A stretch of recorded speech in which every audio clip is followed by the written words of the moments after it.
La loi de finances, c'est un texte juridique qui est voté par l'Assemblée nationale et qui prévoit et autorise chaque année le prélèvement de ressources et également l'exécution des charges de l'État pour l'année suivante.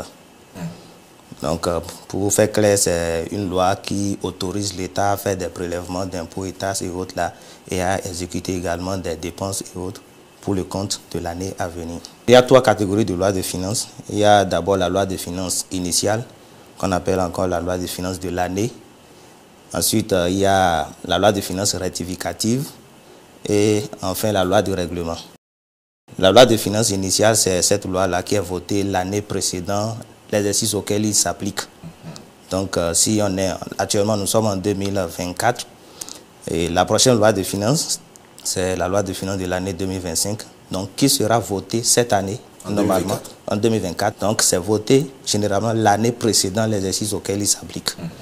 Voilà, la loi de finances rectificative, c'est celle qui vient en cours d'année, en cours d'exécution, bien sûr, pour corriger certaines dispositions de la loi de finances initiale, si vraiment c'est nécessaire.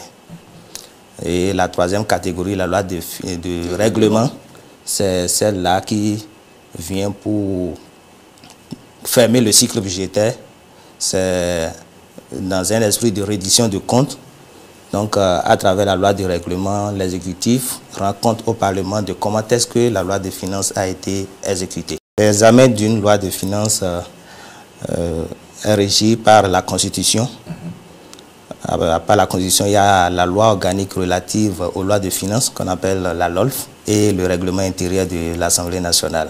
Je dois préciser que selon les textes, je crois l'article 95.2 du règlement intérieur, c'est que c'est la commission des finances qui étudie le budget et que les autres commissions peuvent désigner un ou plusieurs députés pour prendre part aux travaux de la commission des finances.